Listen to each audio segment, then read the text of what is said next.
Back TV presents Live to You in America, communicating through programs and services to inform, educate, enlighten, and enrich the entire world.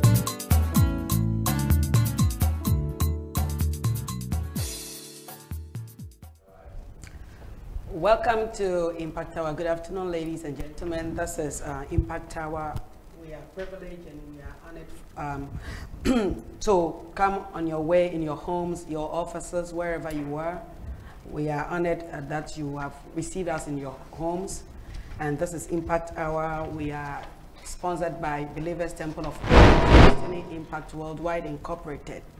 And we are continuing our discussions on sexual intimacy from where we left off the other time.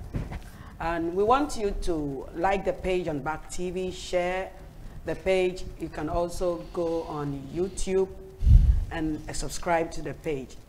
And we'll come back in 30 seconds. Fulfilling destiny depends on the choice you make in life. Make a choice today. Join Destiny Impact Worldwide Inc. Watch Impact Hour on Back TV and live stream this Saturday at 1 p.m. Eastern Standard Time. Hosted by Dr. Harriet Ajay. And your life will never be the same. Destiny Impact Worldwide Inc. Shaping lives to fulfill purpose.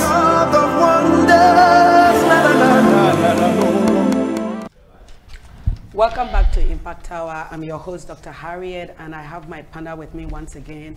On my left is Apostle Maxwell Opoku Afrani, Dr. Opoku Afrani. He is from Christ Liberation Church International Worldwide, and he is in Florida. He's based in Florida. Doctor, welcome. Thank you. And on his left is Prophetess Benedicta Kumsin from Harvest Chapel International, New Jersey branch, Roselle Park. And then next to her, it's my own Pastor Ben, the senior pastor of Harvest Chapel International, Roselle Park in New Jersey here. You're welcome, panel. Thank you. Oh, we are taking the part 2 as requested by viewers that we should look at the part 2 of sexual intimacy. And from where we left off the other time, there were questions that came in that viewers wanted us to address. So we'll take on those questions and then we'll answer your questions. You can also send your comments, your views on Facebook. And also you can go on YouTube, subscribe and watch. And then whatever concerns you also have, you can send them to us also. Once again, we are sponsored by Believers Temple of Praise and Somerset, New Jersey, 55 Fuller Street, and Destiny Impact Worldwide Incorporated. And then we go straight to the point. Viewers, share the page, share the page, share the page. And I go to you, Pastor Ben. I'll start with you as usual. Last week we were talking about last time we met here, we were talking about sexual intimacy. And there were other questions that came on and viewers brought their comments. And we spoke a lot on the church and then how people spiritualize things and how we don't let ourselves go. So one thing I want us to look at going back to the church. Is it okay, or people view that the church has a prescribed way of sexual intimacy? Do you share that assertion that the church has that notion that people should have this kind of sex, or they should enter into this kind of sexual intimacy? It's interesting. Thank you for the question, and we thank God we are back on the subject. I think it's important to understand that the subject we're talking about is not an abomination for the church. And it's also, our duty as a church actually to talk about every and anything that enhances or makes the whole human being fulfilled, right? We cannot, gloss over the physical need, right, of any person, of any member of the society or any member of our church. I want to say that from the pastor to the last person in the church, we have spiritual needs, we have physical needs, and we have emotional needs. We have, we say that we are spiritual beings. We live in a physical body, temple. We have a soul. And if you take sex outside of the church, I think you're doing a disservice to the whole idea of God's creation, right? So I want to say that I don't subscribe to the idea that the church should not touch sex. I think the question is how conducive an environment to recreate, to be able to discuss the issue. Should the church have a problem in discussing that in a very conducive atmosphere? We shouldn't have a problem. The truth of the matter is, let's go back to the beginning, right? When you look at Genesis, Genesis chapter 1, you look at from verse 27, 28 through to 31, right? There is every reason for us to believe, right, that, before the fall of man, Adam and Eve were having sex. If you want to, say that it's only for procreation, then you're saying to me that after the fall of man is when they started having sex. But I want to go back to Genesis 1:28. Specifically, the Bible says that God told them, he blessed them, and then he asked them to be fruitful and to multiply. I don't think that, from what we know, as far as we all, adults are concerned, from the day of sex, conception, it takes a while before the child is born. And even when you talk about what happened between Adam and the fall and all that, before, Genesis 3 talks about Adam knew his wife and all that, right? There is a relationship that they had. If you realize what Adam said when Eve was introduced to him by God, Adam poetically began to be romantic, saying to the woman, this is now bone of my bone and flesh of my flesh. Where did it come from? It's an innate thing that God has created. And so we as humans in the church must be met, in that sense. We must talk about it, but we must talk about it in a conducive atmosphere.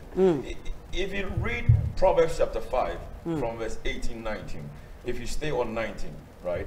Bible says that, you should enjoy the wife of your youth. Beyond that, why would the wise man say that let the breast of your wife satisfy you not only once, but at all times? At all times. Obviously, there is, a part of God's creation. There is every reason for us to believe. There is every, whether it's empirical or explicitly, clear in Genesis or not, there is every reason for us to believe that part of God's plan for us to enjoy life is sex. And yes, in the confines of marriage. The church must be able to talk about it. The church should have a reason to talk about it. If we don't want it contaminated, if we don't want it, have a problem with people, being promiscuous, then let's talk about it and talk about it the right way and have people understand why it is that we are talking about it. It's not because we just don't have anything to do or we should shy away from it. Every tradition, every culture on the surface of the earth, right? Sex is the consummation of marriage. Not just in the biblical sense, but every culture you go into, sex is the consummation of marriage, which means that without sex, the expectation of every culture on the night of marriage is for consummation. So why do we take it out of the church? If the point of consummation of the marriage is sex, why do we take it out of the church? Wow. Thank you very much. I'm coming to you, Apostle Maxwell. like Pastor Ben was saying, that in every culture, sex is the consummation of marriage. So when you come to the religious settings, whether Christianity or Islamic or Buddhism or Hindu, whatever religious setting it is, if sex is a consummation of marriage, then why does the church find it difficult, like Pastor Ben was saying, why does the church find it so difficult to discuss sex? Even in marriage settings or marriage seminars in churches. Because when you go to these seminars, they don't even pronounce the names of the organs. It's like it's a taboo and it's a problem. So now back to my question again. Should the church have problem discussing sexual intimacy in a conducive environment? Thank you. Yeah, yes, we should have a very sacred environment to talk about sex. And the study on sex has different kinds of knowledge as you talk about it. There are some of what the church is, the only way the church talks about it is after marriage. They talk about it, but they've reserved it basically after marriage. You get what I'm saying? And even they don't talk about it too much, just a little during your counseling, they talk about it. But after that, they leave you to go and, do it yourself. Normally, like in my language, would be nobody teaches you how to do. You go and you do it, and you learn it through doing. But I think they should teach much about it, because sex has been one of the main factors where a lot of marriages have been divorced. A lot. Having been a marriage counselor for a while, I think one of the, after they complain and talk about a lot of things that they cannot be compatible, they want to divorce, many a time when you go back to what about sex, you know, that then everything boils back over there. You get what I'm saying? So, but I think like Pastor Elijah said, we need to talk about it because we are human beings. And come to talk of it, one of the things that we don't do in heaven is sex. The Bible leaves it down here for us. It says that in heaven, they don't make love over there. So far as we remain in this body and we stay here on earth, for procreation, for pleasure, and for covenant's sake, for marriage covenant's sake, there's the need to, what do you call it? It is over here that we will do it.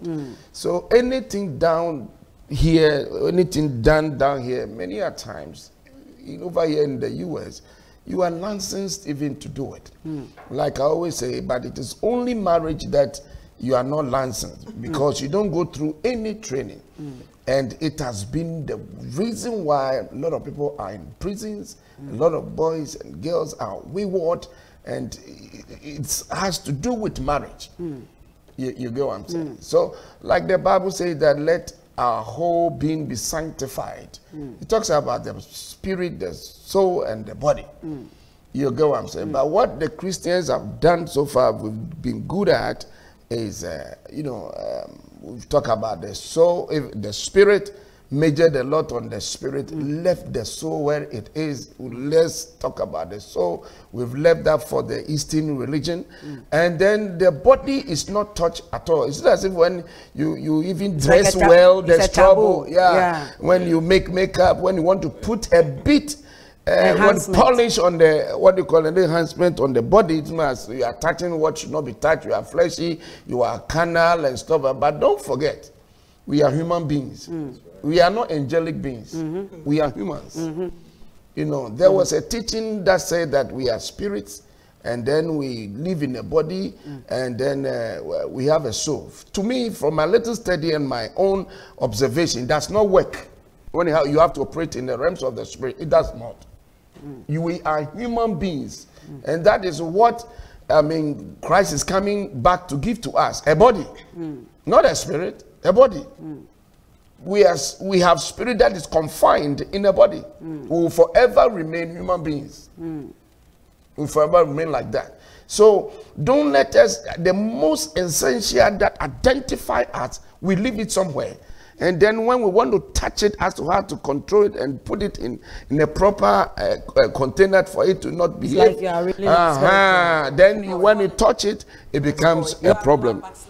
Coming back to your question, should we have a conducive setting to talk about this? Yes. Even when you look at the Bible says that instead of saying that Adam had sex with Eve, he put it in another language. He knew Eve.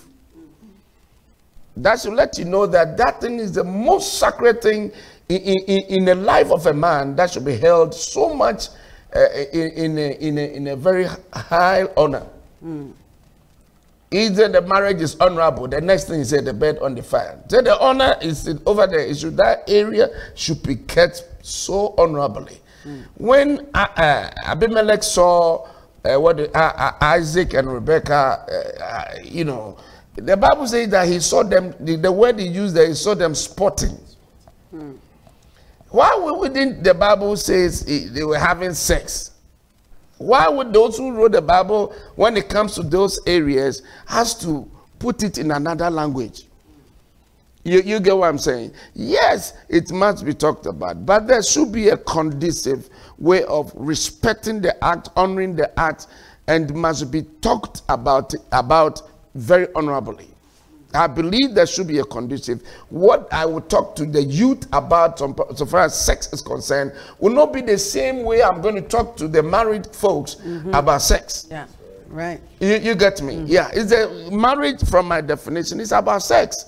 The only thing you don't do with a person when you have not married the person from the biblical point of view is sex. Everything boils down to it. And when I'm divorced with you, the only thing I don't do with you is having sex. When we've broken, what did we break? Sex. We stopped having sex. Does that say that marriage, the pivoting point of marriage is sex? Yes. If I'm not having sex with you, it means that maritally, our marriage is about to be broken.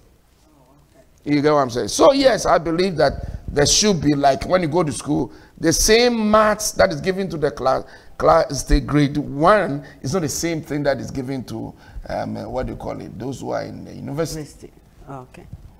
So there should be the way we have to handle that honorably. Thank you very much, Apostle. From what you are saying, so in the setting of like marriage seminars where married couples meet, it's not shameful to talk about organs. No. It's not shameful. So I find it very weird, I can use that word, like even in marriage settings in the church or in other places that I've gone to, mentioning the organs, it's like, who is this one? You could see the push in people, on people's faces, like you're not supposed to. I will ask you, Auntie Benedicta, do you think that in that setting that we are, we should be bold enough to mention, like for instance, if you are going to give a talk in that conducive environment that we are talking, like marriage seminars, do you think that we should be bold enough to mention the organs? Like, let me use that. I can say that, right? Producers, I can say that. Right? I can say. Like, you can say vagina, you can say penis.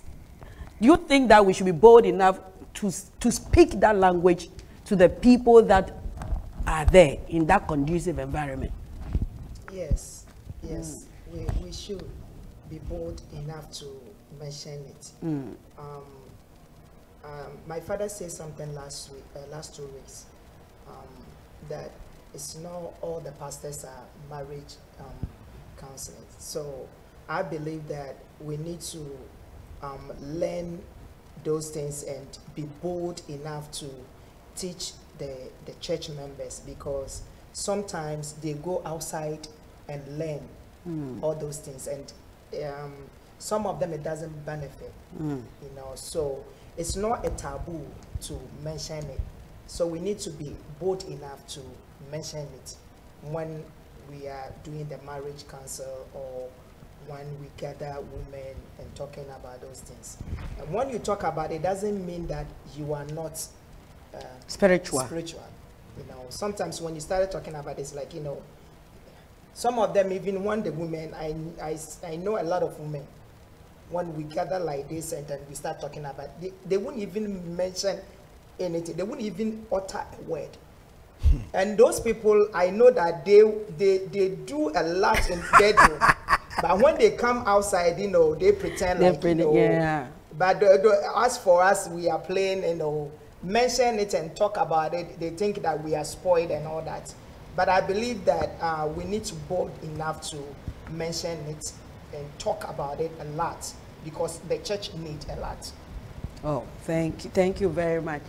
Viewers, we are still on our topic, sexual intimacy in a relationship or in marriage. And so far, we've discussed a lot in the settings in the church, like, is it okay or should it be a problem talking about sexual intimacy and the mentioning of organs, which comes with it in the church settings in a very conducive environment. And we have made to understand that it's not everything that you can talk about with the whole church or with the whole congregation or whatever setting you find yourself in. You must be able to differentiate or know your audience so that you can be able to communicate effectively with your audience. So back to you, Pastor Ben. You could see that because of some of lack of teaching or lack of knowledge, Bible says that lack of knowledge, my people perish. It's not only in spiritual terms, but it goes down to everything. If you don't know that, last time I said, the thing you don't know will kill you. Yeah, if you have malaria and you don't know that you have to take malaria pill and be taking other pills, it will kill you. So if you don't know something, it will utterly destroy you. So, but taking it from that, I would like to find out from you, or if you have any views on this, that what are some of the causes of sexless behavior or attitude in marriages or relationships? Because people can draw it from there. Oh, my church says we should not talk about it. My church says that it's only missionary. My church says that if it does, my religion says. So you could see that it end up in roommates. They are married couple, but there is no sex, there is no intimacy. So what do you think are some of the causes to these this problem? Thank you. I think there are a couple of things that, you know, easily comes to mind that would end, you know, a sexual activity in marriage.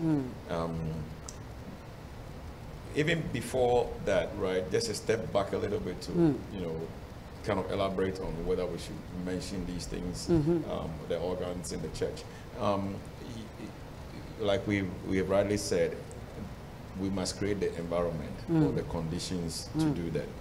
But how do you describe and teach on a subject without mentioning the subject? That's right. That's right. As I was referring to the book of Genesis, chapter 1, verse 31, God himself, after creating man, said, it is very good. You know, in all the creation, after the creation, he says, God saw it and it was good. But when it came to man, he said, very good. Right. Which means that the whole body, both outward and inward, is very good. And there shouldn't be any problem, you know, identifying it and talking about it. The funny thing is, I haven't seen the word sex in the Bible yet. But there are many ways in which it is described. Like, you know, the Song of Songs or the Song of Solomon, for instance. There are many ways in which, when you read it, if you don't read clearly, you will think that you are just, you know, literature. But, you know, a little scraping of the top layer and you will know that there are the deep descriptions that, you know, must only be talked about in certain settings. But anyway, when we don't take care of ourselves, right, the desire for intimacy can be affected. And this, most of the time, falls within a woman's purview. You know, the eyes of the man is the gateway to his sexual drive. The eyes of a man. What he sees is what draws him into a desire to have sex. Obviously, that is different for a woman. The woman's ears become the gateway, and the sense of touch becomes a gateway into what opens her up to receive or to have intercourse. Now, we have to understand and educate ourselves in the things that create the conducive environment where you want to have a relationship with your spouse, with your partner. At the end of the day, you are trying to not only just physically connect with someone, but also in a pleasurable way, right? How many of us would just, grab something that is hot on a fire without protecting ourselves, right? In the same way, if I want to have pleasure, I don't want to do it in a way that I'm uncomfortable, or the person that I'm going to engage with is also uncomfortable. So we have to create the environment, the conditions that will make it conducive for us to have the game, play the game. There are other underlying factors that can cause, people not to have, sex, whether frequency or whatever it is. People have said, in fact, I think it was Dr. Miles Monroe of blessed memory who said that sex to the man is like food. So it is his necessary, thing, something that he needs, right? To fuel him or her. To fuel him, to get him going. In fact, when you read Tim LaHaye's, Act of Marriage, right, talks about the fact that the man by nature has a sexual drive, and it is stronger than the woman's. So we need to understand each other, where we are coming from, so that we can meet each other, whether halfway or fully, in order to continue the relationship or to continue the feeding of our sex drive or satisfying our sexual need. When there are issues in a relationship, they can find their way into stopping our bonding where sex is concerned. Like disagreements and issues that are not resolved, during the day, disrespect that happens during the day, something. And of course, when you do that and you go to bed, and you turn your partner off. Your hand goes, it comes, empty. You throw the hook out there and it returns without no fish. But all these things must be talked about in a relationship. Whether it's financial issues, whether there is no transparency, there's no trust, all these things fuel into what will make someone, not want to have sex with their partner. I think there are, usually we hear people say, suddenly we find ourselves not compatible anymore. Something drove them to the point of not being compatible anymore. That's right. So there are a lot of underlying factors that we need to consider why a relationship, that in fact, one of the major reasons why you get married to someone is attraction. So what happened to the attraction? What did we not continue doing to feed that attraction? Oh, like you said, feed the addiction. Yes, feed that attraction, so that you can continue to enjoy the person. Love making has several stratus, scales. Has what? Have several scales. Right. I want you to use that word. You can talk about compassionate love making. You can talk about passionate love making. You can talk about romantic love making. These are all things that you learn, right? You don't assume. I like something that Apostle said. We marry you off, and then we send you to go and just do what you go and do it by yourself.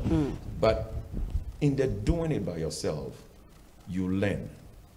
no one will take you to a room to teach you how to make love or how to have sex. It's not going to happen. There are people who are called sex therapists in this country. Maybe, some of the things we need to do as a church, maybe is once in a while invite people like that into a marriage setting. Who are knowledgeable. Who see it from what it is. Not, only the spiritual aspect of it, but from what it is. It is something that must be used to strengthen a bond, to feed each other, not for anything. A woman also needs sex. It is one of the things that a husband uses to affirm for her that she is a valuable partner in the relationship. And if we don't continue to do it, not just because it's a duty, but also because it's a demonstration of our, inward feeling of love for each other, then we're going to kill what we call love for each other. I think there are many things. I will stop here. I'm sure as we go along, some of the will come up. Wow, this is very, very interesting. Viewers, I'll after the break, I'll come with a question for Dr. Franny. So viewers, this is Impact Hour, and we are on Back TV live streaming. Like the page, share the page, and you can also watch on YouTube. And we'll be back in 30 seconds after the break. Amen. Something big is coming soon to a screen near you. Real time with AB. Coming soon to Back TV and live stream. Streaming live on Facebook. Believers Temple of Praise. Only real recognizes real.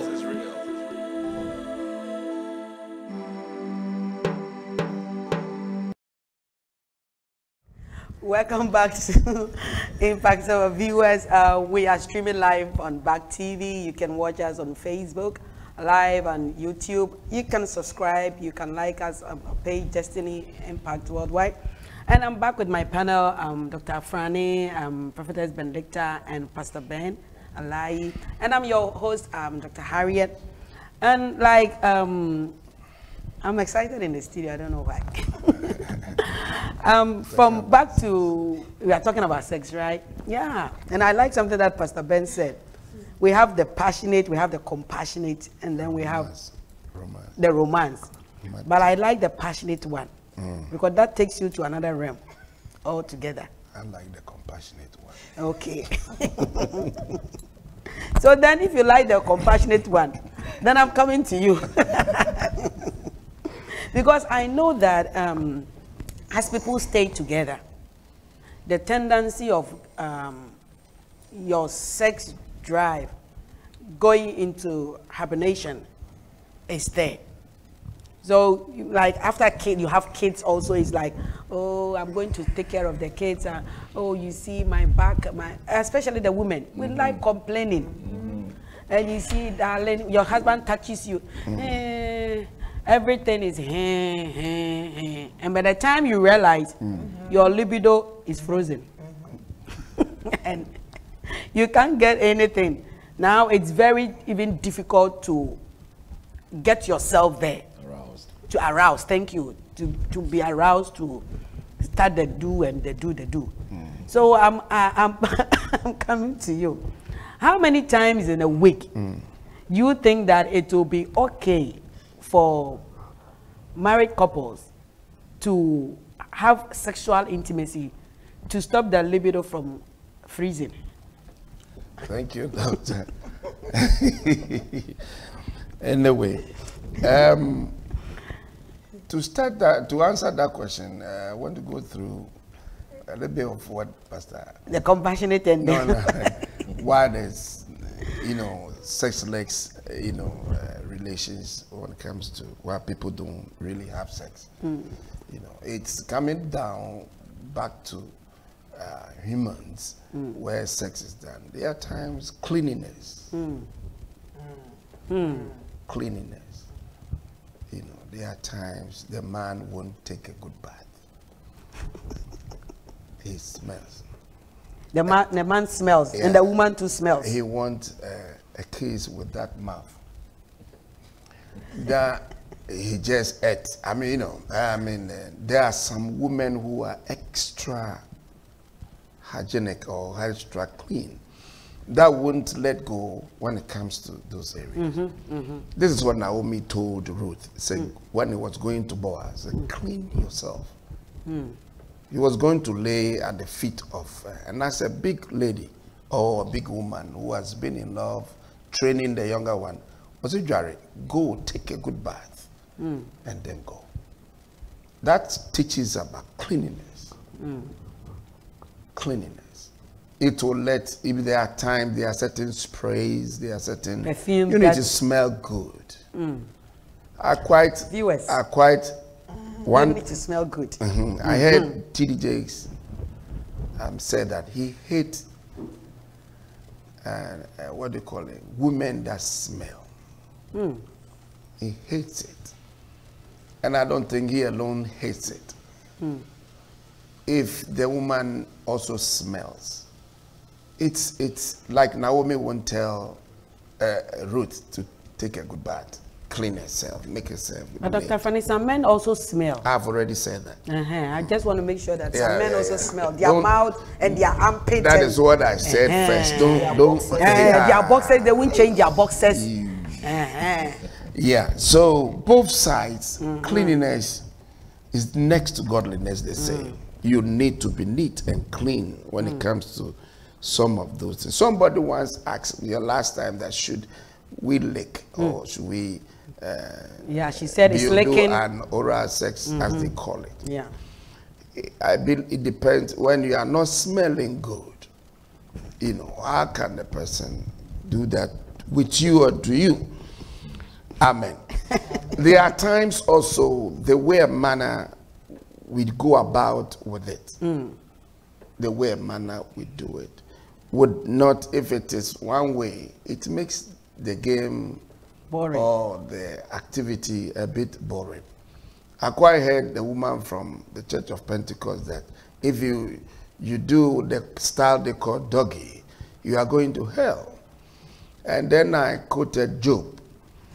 Job said that if I have taken another man's wife, let another man grind on my wife. You understand that? And the word grind is to stoop. That is to do doggy. The Bible teaches that.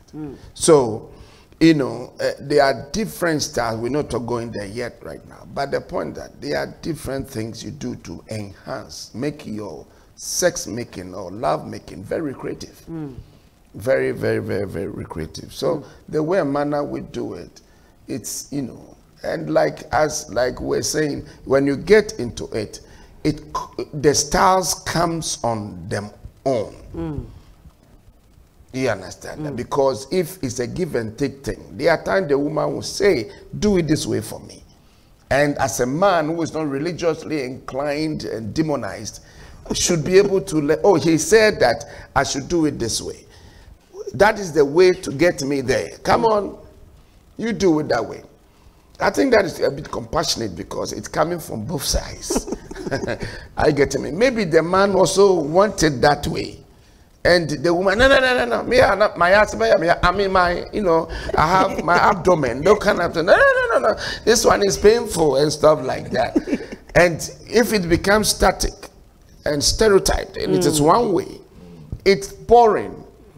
It's boring. But the act itself, when you are in it, it calls for the styles. It calls for the actions. You get what I'm saying? And if I'm not going to flow with the action that intuitively coming out of me, then I'm killing something. I think God put it there that when you are in doing it, so it comes with its own way of going about. That will let sex cause us to do it. There are some ladies that won't make any noise.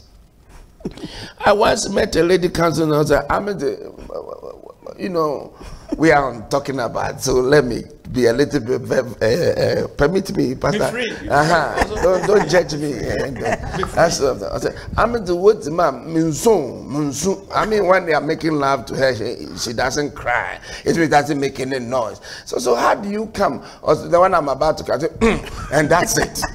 I mean, so means what? That means I have. I'm all right.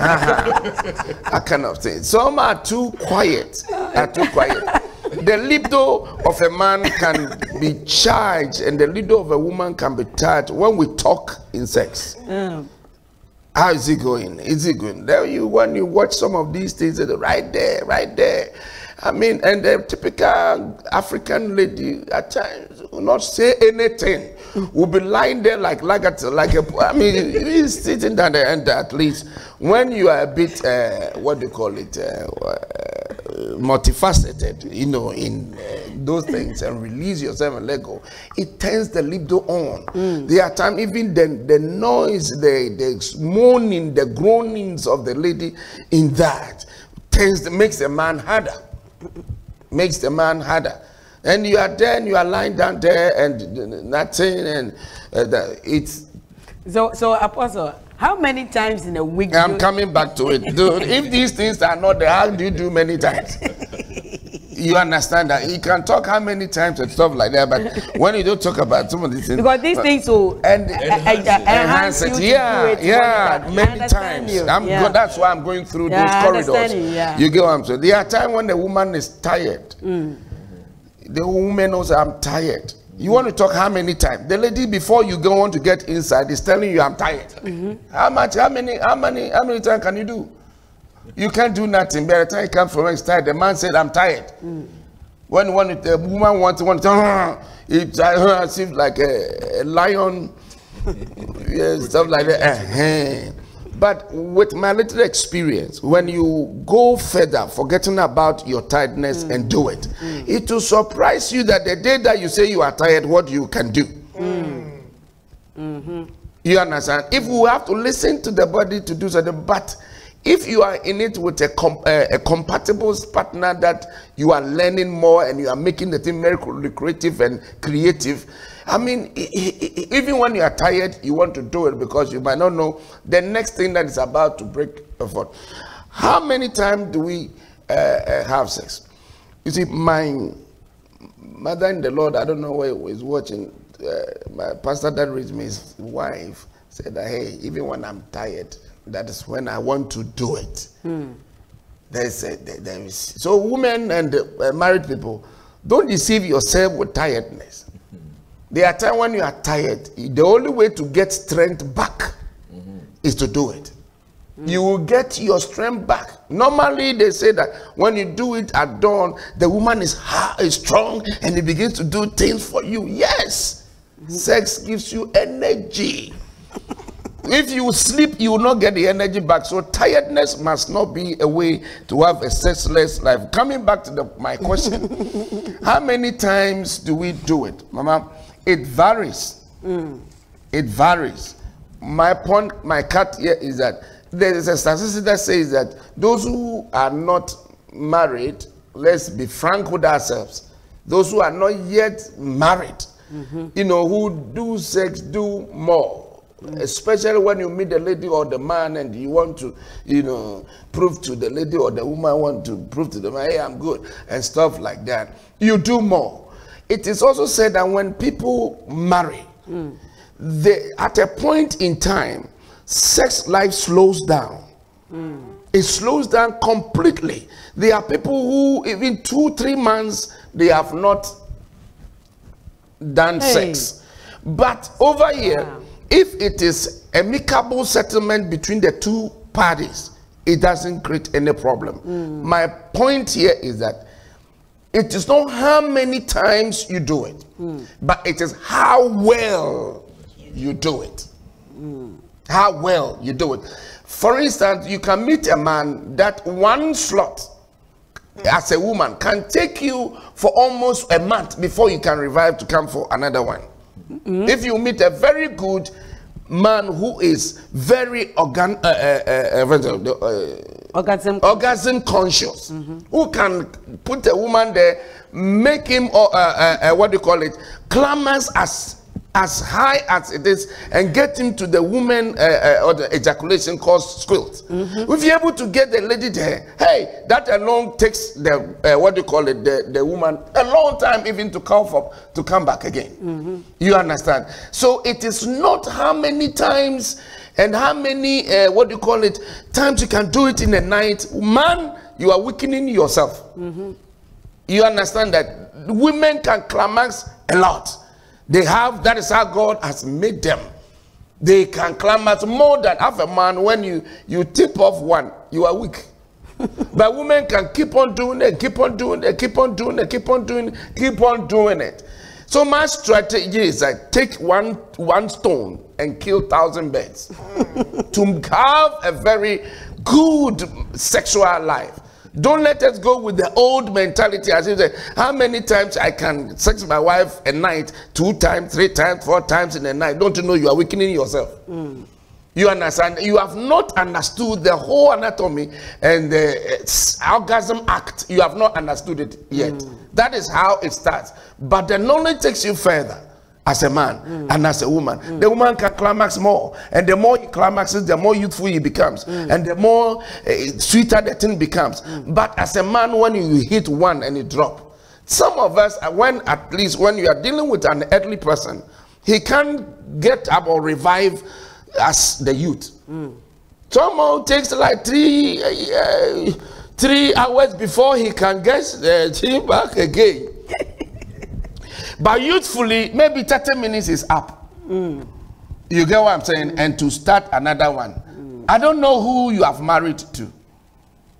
But when you are married to an elderly person, his strength is not the same as the youthful person. You understand? So I would advise that my principle is that do it well and make sure that it is done well. Wow. Is that right? On that point, viewers, right. yeah, that's right. That's right. Do it well. Well, the people in the studio are just too much. It's do it well. Do it well. Not just show like, but do it well. That will carry the woman on and on. And the man too, it will carry the man on and on. So on that note, we go on a commercial break. We'll be back in 30 seconds.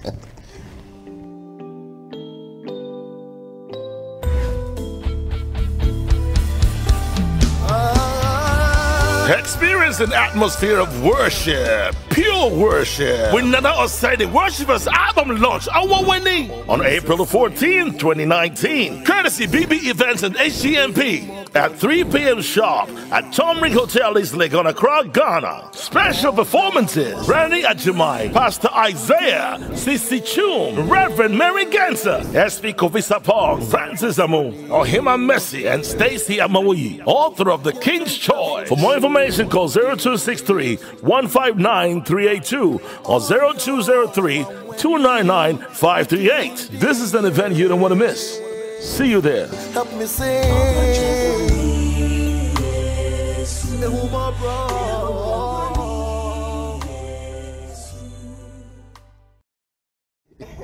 Welcome back to the discussion of sexual intimacy on Impact Hour. I'm like, my mind is all over. We are still on the topic sexual intimacy, and I still have my partner here, Apostle Dr. Maxwell Opoku-Afrani, Prophetess Benedicta, and Pastor Ben. Please like the page, share the page, and you can send in your comment. I see Ms. Victoria Amapabi watching us. Hey, my own Bishop, Pastor Kanse, you are watching. Sofu Mighty, hey, you're on. And Reverend Beatrice, and all those that are watching, we say thank you. You can also send in your comments, and then we will read your comments. And if you have questions also, you can send in your questions. I'm coming to you, Prophet Benedicta. Apostle was saying that it's not how many times that you have it that matters. It is how good you get it. That's can take you for a long time. And he was also saying that cleanliness also enhances people to get a game going. Now, I remember when we were young, my grandmother used to say something. Like, there was a woman in the house that the woman was selling dry fish. And every time she comes from the market, she would go straight to the room. And then within the next hour, you see, like, screaming, fighting in the room, like, Soroko Jare. Like, we were young, but we used to hear those things. So, I'm talking to you, I'm back to you, prophetess. Do you see that, do you feel that women, before like they will get to, let me rephrase the question. Do you feel that women should be conscious of their body in terms of getting on the game? Because some women like, oh, I bath once a day. And yeah, so I know somewhere, even in their menses, they bath once a day. And it comes to us, Pastor, it comes to us like, my wife, during that period, she doesn't want to take a second bath. And it bothers them. So do you feel that women should be conscious of our body, like cleanliness should be top to get your husband or your spouse to have that sexual intimacy with you? Thank you, President. It's very, very, very important. Because I'm a woman, I just want to talk about it a lot. Viewers that are watching me, listen very, very careful. It is very, very important as a woman to take good care of your body. Because even as women, if you sit down with your friend and your friend hair smell, you know, it bothers. It bothers. Before I used to take bus and then train to work, it bothers me a lot. So how come the man coming closer to you and then it smell like that? Some of us put on weave like 3 months, 4 months, 4 months before they take it off. Some of them braid it and it's like, I don't know, they don't want to take it off and it's something that it bothers. So we need to take good care of ourselves. Women, as you listen to me, it's very, very important to take 2 baths. It's good. It's good. I used to tell my daughter, as she was like 11, I started teaching her. And I said that as a woman, you need to take shower twice. At least. At least. Even summertime, sometimes I take 3 times. You know, you need to smell good. For your husband, your partner to come closer to you. You know, if you want your husband to come closer to you and you smell like that, you make yourself anyhow. Papa used to say that your breast is like hanging around. Hanging around, you know. Somebody in the studio said, away. It will not even attract him to come closer to you. So we need to take good care of our body. We need to.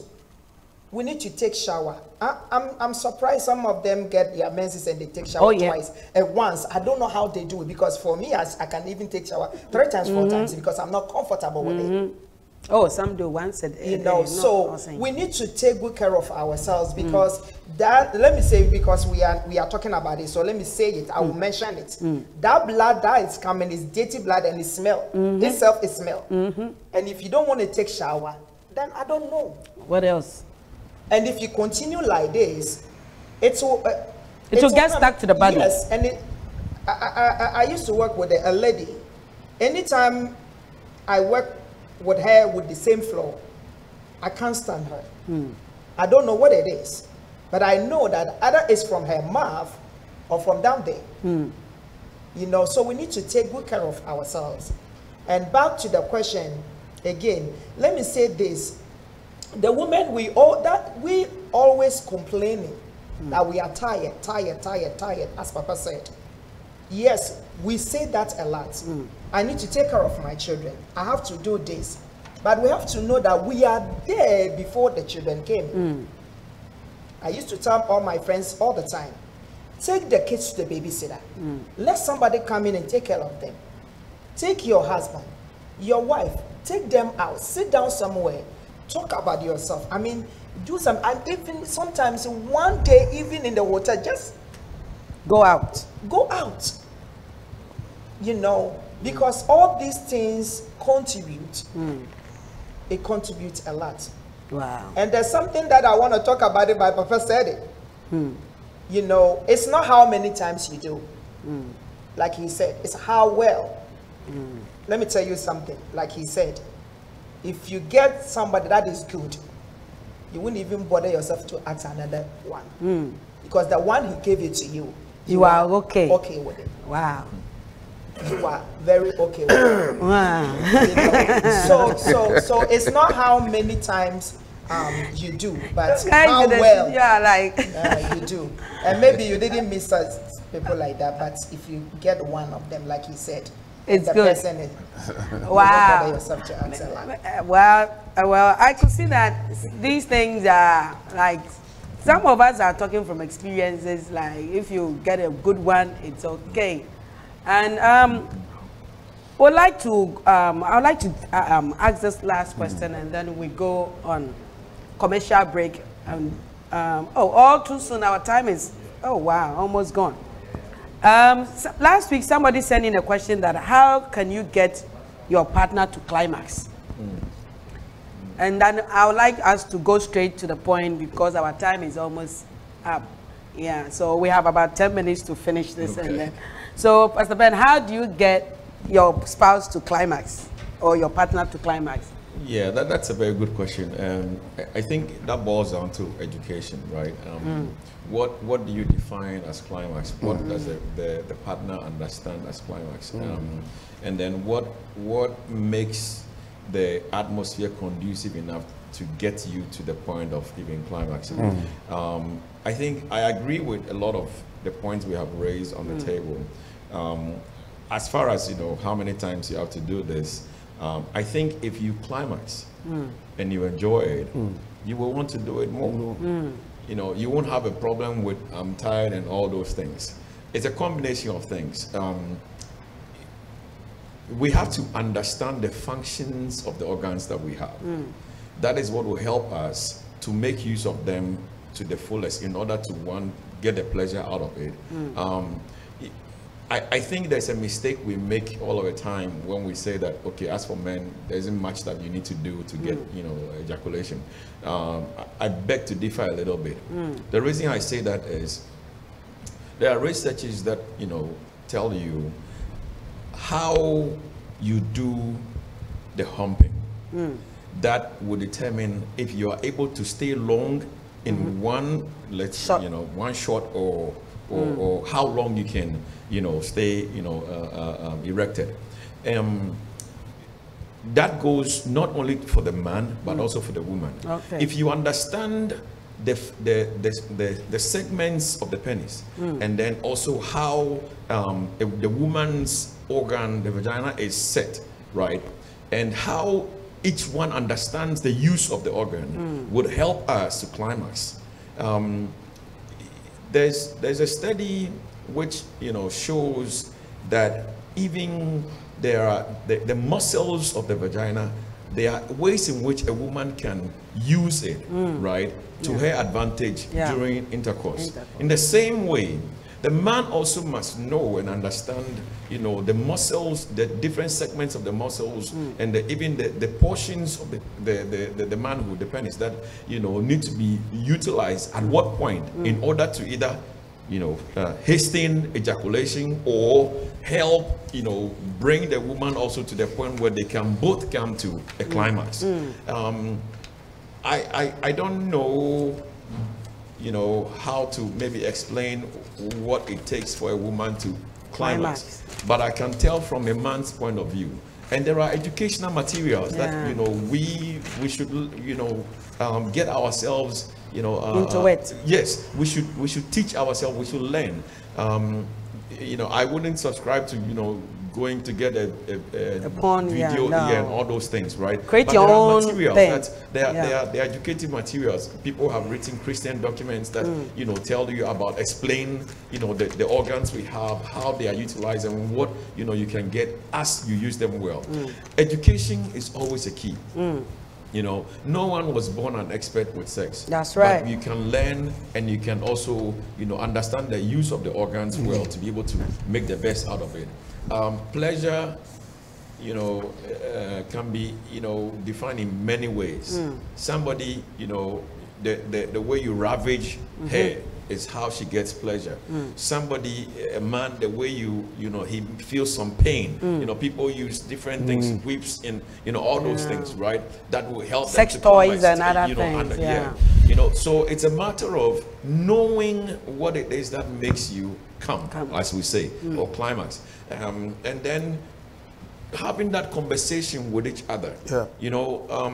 If you're a man that ejaculates quickly, right, and your spouse doesn't get there, you will always have a problem, asking her to join you in the act. But if you also learn how to hold off, on, if it is just staying, not entering so quickly, making sure she's actually very, very wet enough to be able to enter, and the gates are open and you can just enter freely. What makes it possible? What makes it possible for her to get into the position where if you say do doggy, it's okay, or do the spoon, raise leg here, and all those things, right? It's a matter of understanding your body, and then communicating it to your spouse. And there are, we make fun of people saying that you touch a woman's breast and then she's coming. No. It's not every woman's breast that you touch that will it make turns her on. Yeah, so you have to know the part of the human body, or your spouse, for that matter, because we are one man, one wife. Know your wife, know your husband. If it is now pampim, his hair. You married him.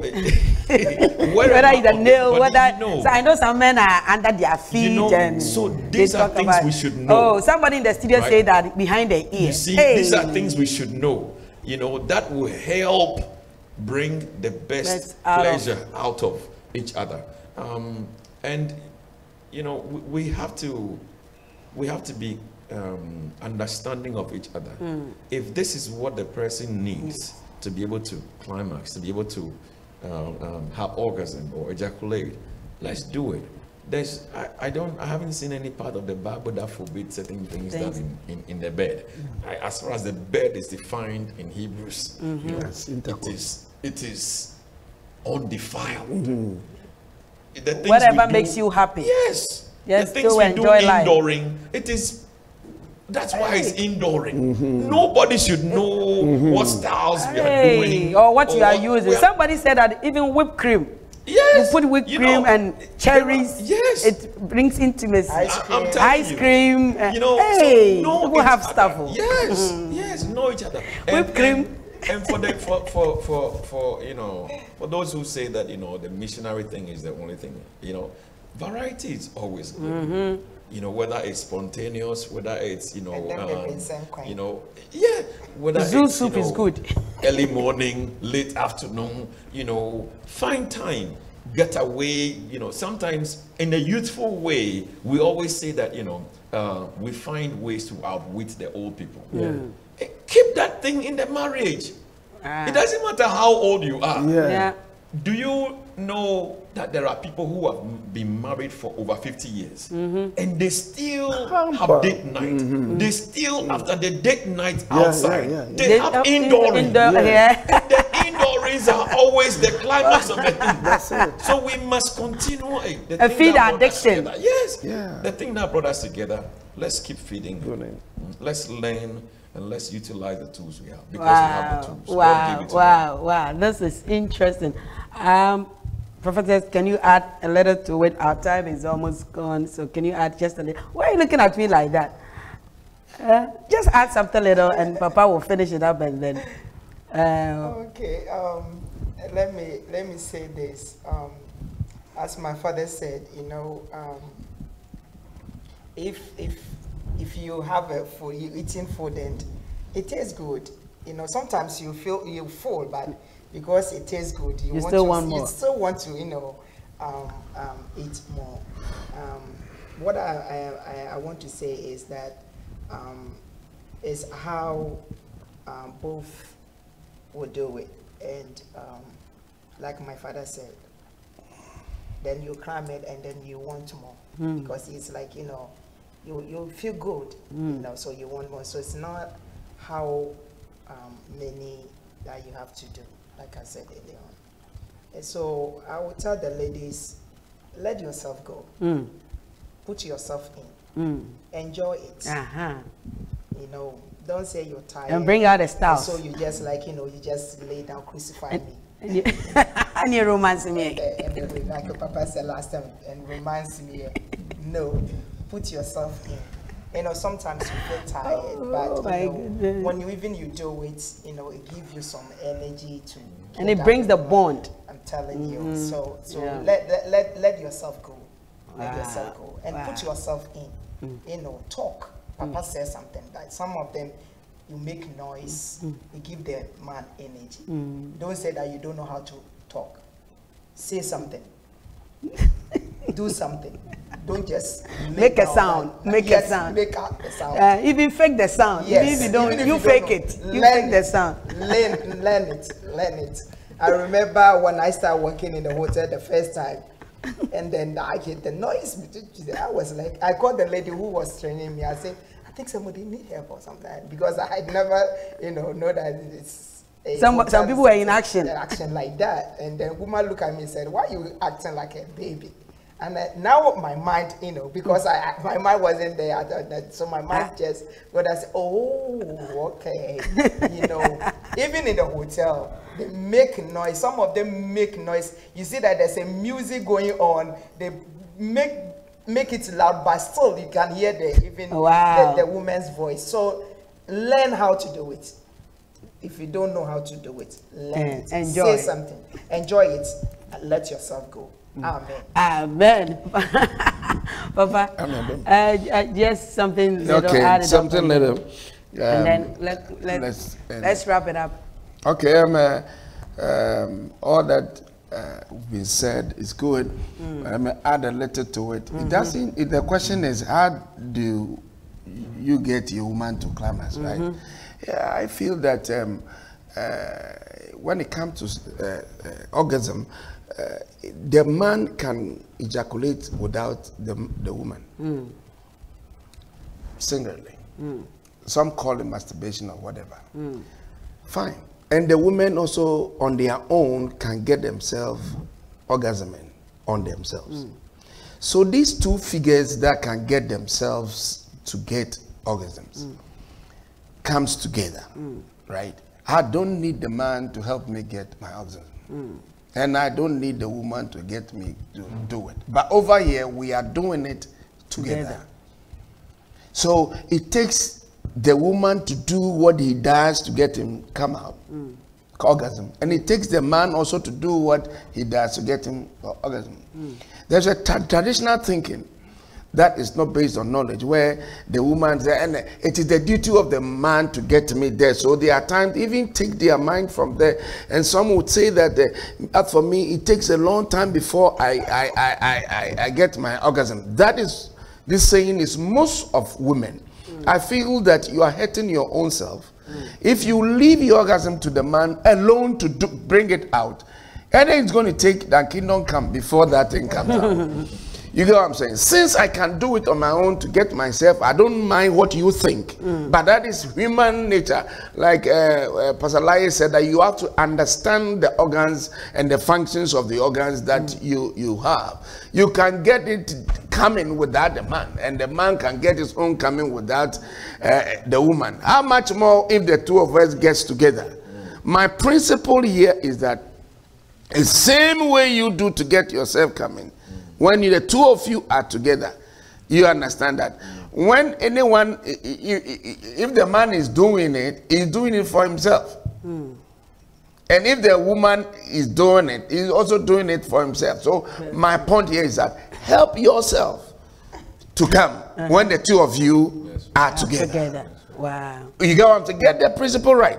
Those who traditionally have that notion that it's the man's duty, have to, you know, no. So from the beginning, you need to tell the man, if you do it this way, I can come faster. And I always tell women that the first one takes a little bit of time, but it's not as sweeter as the second one. So why delay and waste your time to keep all that for the first one? Since the second one, the third one, the third, fourth, the fifth climax, it gets sweeter as you go along the line. Why do you stay? Why do you keep yourself to the first one? Get the first one coming, and then there is this anatomy that when the first one delays a little, the second one doesn't delay like the first one. That it's quicken to the time you hit what we call the multiple climaxes. You get what I'm saying? So there is a lot ahead of you than to keep yourself with the first one and delay with the first one, which when we leave you alone, you can get it to come. You get what I'm saying? Now that I have somebody even to also help me to get it out quickly, why won't you get yourself in it and then get yourself out and help yourself? For there are other orgasms that are waiting for you that are sweeter than the first one. Wow. With man, like Pastor Lai is saying, we have a tendency of coming just right now. Women don't have it that way. Men do. So as a man, you need to learn. If you don't know, ask and you'll be taught. You know, you have to be taught. This is a teaching that is really on the act, which the church don't have there. We have left it for the world. And we need to go get a set therapist. Why we have already therapists in the church? Yeah, what? People who therapists in the church already, because people are in it doing it. And hey, not for his viewers if you need therapists. The only thing is that he has learned more knowledge. Apostle is into it. My last bit before we end. We have to wrap up. Okay. No, we have to wrap up. You are telling me how to get the lady to come. I'm showing you. You You don't know the thing, and I'm teaching you the thing. So, bring your last one and let's wrap it up. And then Okay. Like Pastor Lai said, they are, when you get into the woman and man, there are stages or muscles levels in the system, in the whole world, the woman world. In the first, we say you don't need a big penis to climax a woman. You don't. You don't. Even if a finger 2 inches of the finger gets into the lady, can get to the highest ejaculation, then it doesn't take a big dick to climax a woman. You have to know and understand the anatomy. You get what I'm saying? They say 2 inches is the G-spot. Man, why won't you learn it? You understand that? And that you don't need to push it all in there. Just 2 inches can get the lady coming. There are other what you call stages in the system. I will keep it for a good day. God bless you. Oh wow, thank you, panel. Viewers, this has been an interesting topic, and I just don't like it going away. But like you requested part 2 of the topic, sexual intimacy, we brought it on. I'm sorry we could not read the comment because of time, and I would like to thank my panel, Pastor Ben, always. Thank you so much. And Prophetess Benedicta, thank you so much for coming. And Apostle Papa of Destiny Impact, God bless you for coming. And I know you guys in the studio, you were just cracking up. I don't know what's wrong today. You were laughing. Somebody was telling me things, and somebody like whipped cream and all those things. Hey, if you need more Apo after the show, look out for the numbers and contact the executive producer, and they'll give you more Apple. So I'd like to thank the crew. I'd like to thank executive producer Apostle Chagley and our sponsors, Believers Temple of Praise and Destiny Impact Worldwide. But before we go, we have a surprise for one of the panel. because tomorrow he is celebrating his birthday. And Apostle Dr. Maxwell Poku-Afrani, we have a surprise for you. So before we leave, viewers, help us to wish him a happy birthday. And we have something for you. That Impact Hour has something for you. Okay. That we want to, before we already Pastor Light has promised me. I know. It has been an interesting discussion, and we will come on. Happy birthday to you. Oh. Happy birthday to you. Happy birthday, dear Apostle. Happy birthday to you. From the executive producer himself and the crew and members of Impact Hour, we want to say happy birthday. I want to say, are you one? Are you two? Are you three? Are you hooray? We want you to make a wish and then you cut your cake. Okay, let Papa. Make your wish. I don't know the candles, how many candles you have on. Anyway, viewers, help us join us and wish our Papa happy birthday. He has been so inspirational. So all of you are going to help me to carry it or what? I know you carried. No, normally people help people to carry. Executive producer, come on. Yeah. Evangelist, come on. I have a. All of you can come on, but some of I do. Everybody. Media. There are times people have different beliefs. Okay. Watch out. When it comes to this candle stuff, I don't blow my light out. Okay. You understand that? You let it burn. I let it burn to the end. That is me. And with that, next time we have a lot of teachings on that. Okay. So just go with me. I'm going to cut the cake in light.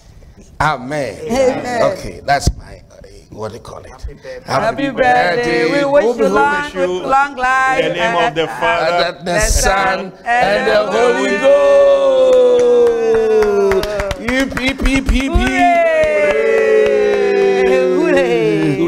Thank you so much. I appreciate it. I appreciate that. So until we come your way next time on Impact Hour, that has been your host, Dr. Harriet.